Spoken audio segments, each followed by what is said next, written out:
அன்பார்ந்த இறை மக்களே, உங்கள் எல்லோரையும் ஆண்டவர் இயேசு கிறிஸ்துவனுடைய திருப்பெயராலே நாம் வாழ்த்துகிறோம்.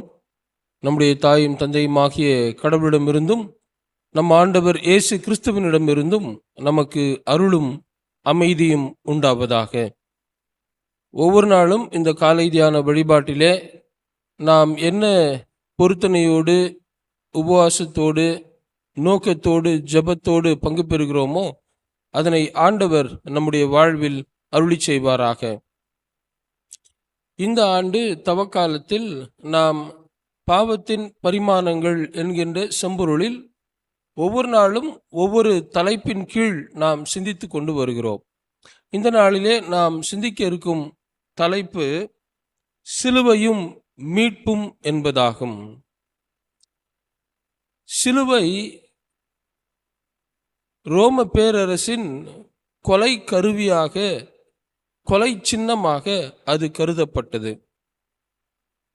போர் குற்றவாளிகளை, அரசியல் குற்றவாளிகளை இந்த ரோம பேரரசு தன்னுடைய வல்லமையையும் ஆற்றலையும் வலிமையையும் காட்டுவதற்காக அவர்கள் இந்த சிலுவையை உண்டு பண்ணி அதிலே போர் குற்றவாளிகளையும் அரசியல் குற்றவாளிகளையும் சித்திரவதை செய்து அதில் கொன்று போடுவார்கள். ஆக இது ரோம பேரரசின் ஆற்றலை வெளிப்படுத்துகிற ஒரு கொலை கருவி. நமது நாட்டில் அதிகபட்சமான தண்டனை தூக்கு. அந்த தூக்கு கயிறு, சில திரைப்படங்களில் அந்த தூக்கு கயிறினுடைய அந்த சின்னம் இருக்கும். அதை பார்த்தால் நம் அனைவருக்கும் அச்சம், திகில், பயம் வருமே தவிர ஒருபோதும் நம்பிக்கையோ வாழ்வை பற்றிய எண்ணமோ நமக்கு வராது. ஆனால் இந்த கொலை கருவியாகிய சிலுவையில் நம் ஆண்டவர் இயேசு கிறிஸ்து பாடுகள் அனுபவித்து உலக அனைத்தின் பாவங்களையும் அதில் சுமந்து தீர்த்துவிட்டு தமது இரத்தத்தை சிந்தினதால், 3ஆம் நாள் உயிர் தெழுந்ததால் இந்த கொலை கருவி, வாழ்வை பறிக்கக்கூடிய கருவி, வாழ்வின் சின்னமாக மாறிவிட்டது. சிலுவை எல்லா ஆலயங்களிலும் சிகப்பு நிறத்திலே தான் இருக்கும். சிகப்பு நிறம் என்றால் அது அபாயம் என்பது பொருள். ஆனால் இயேசு கிறிஸ்துவனுடைய இரத்தம் அந்த கொலை கருவியாகிய சிலுவையை ஒரு நம்பிக்கையின் கருவியாக, வாழ்வின் கருவியாக அது மாற்றிவிட்டது. இன்றைக்கும் ஆபத்திலும் திகிலிலும் இருக்கிற மக்கள் சிலுவையை நோக்கி பார்க்கிற போது தங்கள் வாழ்வில் நம்பிக்கை பிறந்ததாக சொல்லுகிறார்கள். சிலுவையை பார்க்கிற போது தைரியம் பெற்றுக்கொண்டதாக அவர்கள் சொல்லுகிறார்கள். ஆக ரோம பேரரசின் ஆற்றலை வெளிப்படுத்தக்கூடிய இந்த கொலை கருவியாகிய சிலுவையில் ஆண்டவர் இயேசு கிறிஸ்து பாடுகள் அனுபவித்து பாவத்தை சுமந்து தீர்த்து தன்னுடைய இரத்தத்தை சிந்தியதால் அது நம்பிக்கையின் சின்னமாக, வாழ்வு தரும் சின்னமாக மாறிவிட்டது. இந்த ரோம பேரரசின் ஆற்றலை வெளிப்படுத்தக்கூடிய இந்த கொலை சின்னமாகிய சிலுவையில் இயேசு தன்னுடைய ஆற்றல் முழுவதையும் இழந்து அதற்கு புதியது ஒரு ஆற்றலை தருகிறார். The cross reveals the power of the Roman empire. ஆனால் இயேசு கிறிஸ்து இந்த உலகையெல்லாம் படைத்து ஆளுகிற ஆண்டவர், ஆல் மைட்டி காட் என்று சொல்லுகிறோமே, இந்த ஆல்மைட்டி காடினுடைய மகன் இயேசு கிறிஸ்து அவர் சிலுவையில் தன்னுடைய ஆற்றல் எல்லாவற்றையும் இழந்ததால் அந்த சிலுவை வாழ்வு தரும் சின்னமாக புதிய ஆற்றலை பெறுகிறது என்று இறையியலாளர்கள் சொல்லுகிறார்கள். The power to kill is cross, but in the cross, when Jesus was crucified, it became a cross which gives life. Actually, the cross symbolizes the power which kills people's life.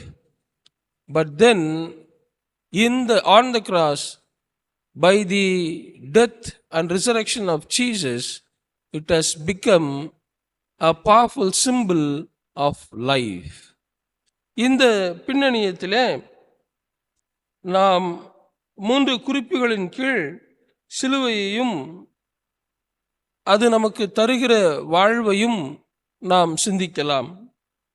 முதலாவது குறிப்பாக, சிலுவையும் பாவம் தீர்த்த இயேசுவும் என்கின்ற குறிப்பிலே நாம் சிந்திக்கலாம்.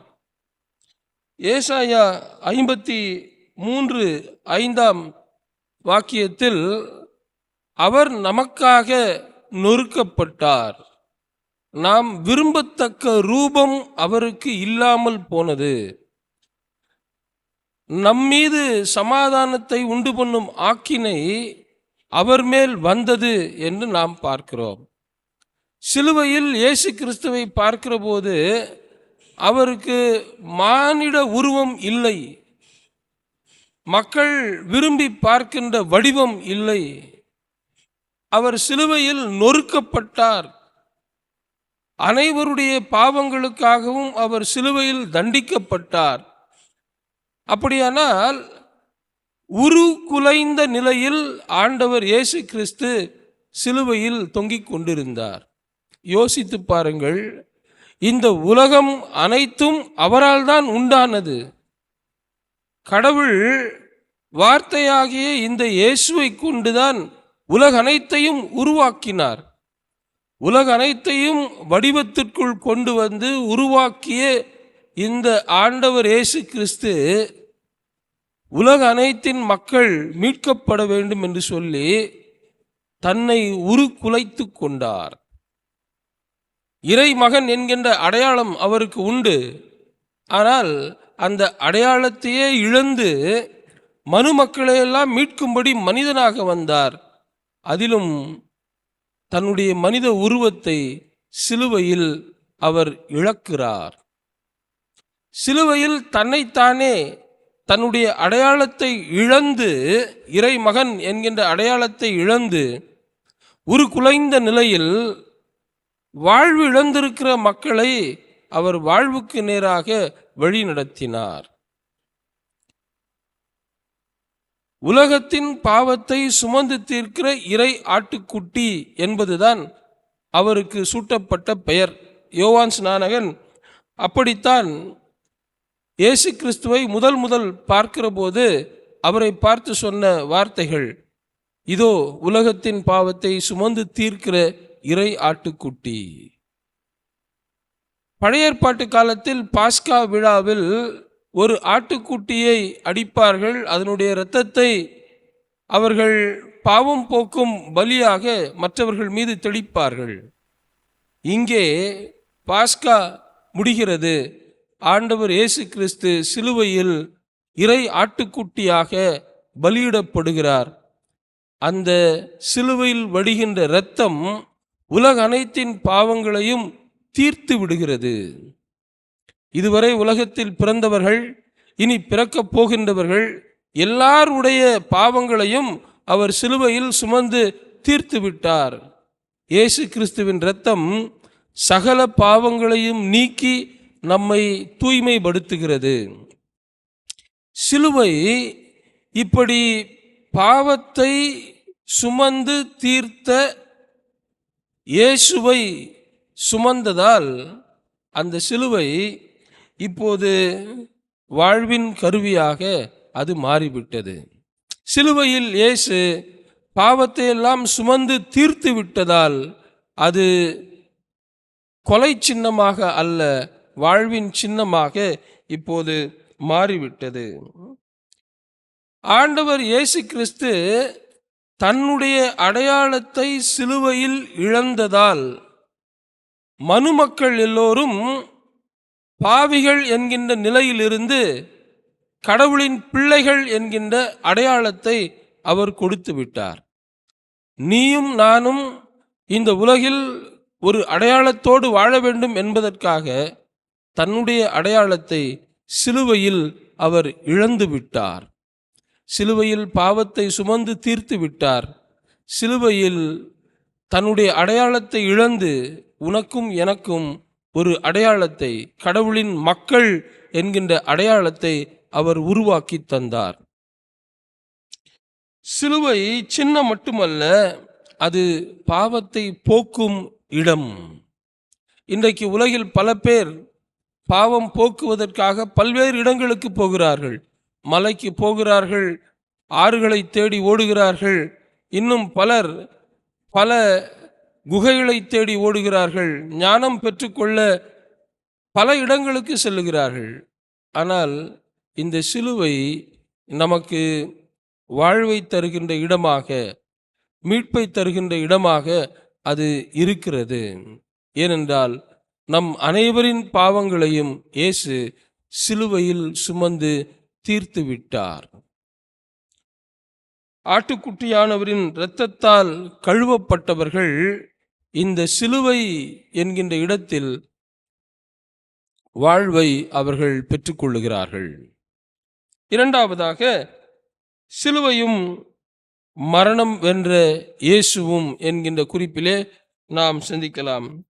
1 கொரிந்தியர் 15ஆம் அத்தியாயம் 55, 56, 57ஆம் வசனத்திலே ஆண்டவர் இயேசு கிறிஸ்து மரணத்தை வென்றார் என்று சொல்லி நாம் பார்க்கிறோம். பாவத்தின் சம்பளம் மரணம். இந்த மரணம்தான் மனிதனுடைய கடைசி எதிரியாக இருந்தது. இந்த மரணத்தை வெல்லுவதற்கு ஒருவராலும் முடியாமல் இருந்தது. அப்படியானால் பாவத்தை போக்க வேண்டும், மரணத்தை வெல்ல வேண்டும். யாரால் பாவத்தை மன்னிக்க முடியுமோ அவரால் தான் மரணத்தையும் வெல்ல முடியும். இயேசு கிறிஸ்து சிலுவையில் பாவங்களை மன்னித்தார். சிலுவையில் அடிக்கப்பட்டிருந்த இயேசு சொன்ன முதல் வார்த்தை, தந்தையே இவர்களை மன்னியும், இவர்கள் தாங்கள் செய்கிறது என்ன என்று தெரியாமல் செய்கிறார்கள். சிலுவையில் எல்லாருக்கும் மன்னிப்பை ஏற்படுத்தியதால் அவருக்கு மரணத்தை வெல்லக்கூடிய அதிகாரம் கிடைத்தது. மன்னிக்கின்றவர்கள்தான் மரணத்தை வெல்ல முடியும் என்பதை இயேசு சிலுவையில் நிரூபித்து காட்டினார். பாவத்தை மன்னிக்க இயேசுவுக்கு அதிகாரம் உண்டு, மரணத்தை வெல்லவும் அவருக்கு அதிகாரம் உண்டு. பாவம் செய்கிற ஆத்மா சாகும் என்று நாம் திருமறையில் படிக்கிறோம். ஆனால் நம்முடைய பாவங்களுக்காக அவர் சிலுவையில் மரித்தார், நம்முடைய பாவங்களையெல்லாம் மன்னித்தார். ஆகவே அவர் மரணத்தை வெல்லக்கூடிய அதிகாரத்தை அவர் பெற்றார். மரணம் அவரை பிடித்து வைத்திருக்க முடியவில்லை. மரணமே உன் கூரெங்கே, பாதாளமே உன் ஜெயம் எங்கே என்று சொல்லி ஆண்டவர் 3ஆம் நாள் உயிர்த்தெழுந்தார். யார் மன்னிக்கிறார்களோ அவர்கள் மரணத்தை வெல்லுவார்கள். ஆகையால் தான் இயேசு கிறிஸ்து தன் சீடர்களுக்கு பரமண்டல ஜெபத்தை சொல்லிக் கொடுக்கின்ற போது, பிறர் குற்றங்களை நாங்கள் மன்னிக்கிறது போல் எங்கள் குற்றங்களையும் மன்னியும் என்று கற்றுக் கொடுத்தார். என அன்பார்ந்த இறைவனுடைய மக்களே, இந்த தவக்காலத்தில் நாம் மன்னிப்பு வழங்குகின்றவர்களாக இருப்போமேயானால் நாமும் மரணத்தை வெல்லுகின்றவர்களாக மாறிவிடுவோம். சிலுவையை சுமக்க நாம் ஆயத்தமானால் நாம் சிலுவையில் மரித்து உயிர்த்தெழுந்த ஆண்டவர் இயேசு கிறிஸ்துவை போல் நாமும் மரணத்தை வெல்லுகின்றவர்களாக நாம் மாறிவிடுவோம். மரணம் வென்ற இயேசுவோடு கையை நாம் கோர்த்து கொள்ள வேண்டும். இயேசு கிறிஸ்துவை விசுவாசிக்கிறவர்கள் மரித்தாலும் பிழைப்பார்கள். அதனுடைய பொருள் என்ன? இயேசு கிறிஸ்துவோடு சிலுவையில் அறையப்பட்ட இயேசுவின் கைகளோடு நாமும் சிலுவையில் அறைய நம்மை ஒப்பு கொடுப்போமேயானால் மரணத்தை நம்மாலும் வெல்ல முடியும். அதில் எவ்விதமான ஐயமும் இல்லை. சிலுவை மரணம் வென்ற இயேசுவை நமக்கு நினைப்பூட்டுகிறது. சிலுவையில் மரித்த இயேசுவை போல நாமும் இந்த உலகத்தின் பாவங்களுக்காக மரிப்போமேயானால் பிறரை மன்னிப்போமேயானால் நாமும் மரணத்தை ஜெயமாக விழுங்க முடியும் என்பதிலே எவ்விதமான ஐயமும் இல்லை. இயேசுவோடு இணைந்தால் மரணத்தை நாமும் வெல்லலாம். சிலுவையின் வழியாக வாழ்வை நாம் பெற்றுக்கொள்ளலாம். மூன்றாவதாக, சிலுவையும் மீட்பு அளித்த இயேசுவும் என்கின்ற குறிப்பிலே நாம் சிந்திக்கலாம். கொலோசியர் எழுதின திருமடலில் பவுலடிகளார் இப்படி அழகாக சொல்லுகிறார். கொலோசியர் 2:14-15, சிலுவையில் இயேசு கிறிஸ்து மரித்து உயிர் தெழுந்ததால் நமக்கு நிலை வாழ்வின் வாசல் திறக்கப்பட்டிருக்கிறது. மோட்ச வாழ்வு நமக்கு உண்டாகி இருக்கிறது. இந்த பாவம், பாவத்தின் சம்பளமாகிய மரணம், இவைகளிலிருந்து யார் நம்மை விடுவிக்க கூடும் என்று ஒட்டுமொத்த படைப்புகளும் ஏங்கி தவித்த போது எல்லாம் ஆண்டவர் இயேசு கிறிஸ்து மனு உரு ஏற்று சிலுவையில் நமக்காக மரித்து உயிர்த்தெழுந்ததால் நிலைவாழ்வின் வாசலை, மோட்ச கதவை நமக்காக அவர் திறந்து விட்டார். மீட்பு சிலுவையின் சாவின் வழியாக மனுக்குலத்திற்கு கிடைத்திருக்கிறது. எப்படி பழைய ஏற்பாட்டு காலத்தில் ஒரு மனிதன் தன்னுடைய பாவத்தை ஒரு ஆட்டுக்கடாயின் தலையின் மேல் சுமத்தி பின்பு அந்த ஆடு பலியிடப்படுகிறதோ, அதுபோல் நம் ஒட்டுமொத்த உலகத்தின் பாவத்தை ஆண்டவர் இயேசு கிறிஸ்து தன் மீது ஏற்றுக்கொண்டு சிலுவையில் மரித்து நம் எல்லோருக்கும் மீட்பை அவர் வழங்கியிருக்கிறார். நமது அடிமைத்தனத்திலிருந்து அவர் விடுதலையை கொடுத்திருக்கிறார். பழைய ஏற்பாட்டில் அந்த பாஸ்கா விருந்து எகிப்தின் அடிமைத்தனத்திலிருந்து விடுதலையாக்கப்பட்ட இஸ்ரேல் மக்களை குறிக்கிறது. புதிய ஏற்பாட்டிலே புதிய உடன்படிக்கையாகிய இந்த பாஸ்கா பலியாகிய இயேசு பாவத்தின் அடிமைத்தனத்திலிருந்து நம்மை மீட்புக்கு நேராக, ரட்சிப்புக்கு நேராக, நிலைவாழ்வுக்கு நேராக நம்மை வழிநடத்தி இருக்கிறார். சிலுவையில் ஆண்டவர் இயேசு கிறிஸ்து தந்த இந்த மீட்பு சமூகத்தில் சமத்துவத்தை ஏற்படுத்தி விட்டது. சற்று சிந்தித்து பாருங்கள். தூயவராகிய இயேசு எங்கே? அந்த கள்வர்கள் எங்கே? 2 கள்வர்கள் நடுவில் இயேசு கிறிஸ்து சிலுவையில் அறையப்படுகிறார். இயேசு கள்வராக மாறவில்லை, ஆனால் கள்வர் தூயவராக மாறிவிட்டார்.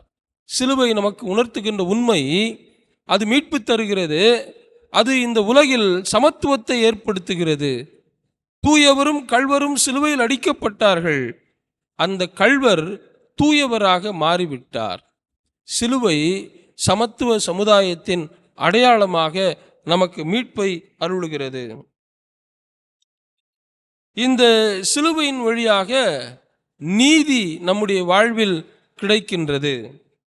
இந்த சிலுவையின் வழியாக சகோதரத்துவம் இந்த உலகில் மலர்ந்தது. நீதியும் சமத்துவமும் சகோதரத்துவமும் எங்கு மலர்ந்தது என்று சொன்னால் அது சிலுவை என்றே நாம் சொல்ல வேண்டும். சிலுவையின் வழியாக மீட்பு இந்த உலகுக்கு வந்தது. மீட்பு என்றால் இன்றைக்கும் ஏற்றத்தாழ்வுகள் மிக்க இந்த சமூகத்தில் சிலுவை ஒன்றே சமத்துவத்திற்கான வழிகாட்டியாக திகழ்கின்றது. சிலுவை ஒன்றே நீதிக்கான, நீதி வாழ்வுக்கான வழிகாட்டியாக திகழ்கின்றது. இன்றைக்கும் அடிமைத்தனத்தில் இருக்கிற மக்கள் வாழ்வு பெற சிலுவையை தங்களுடைய அடையாளமாக தெரிந்து கொள்ளுகிறார்கள். அது ஏன்? சிலுவையில் நீதி காக்கப்பட்டிருக்கிறது, சமத்துவம் உருவாக்கப்பட்டிருக்கிறது, சகோதரத்துவம் மலர்ந்தது.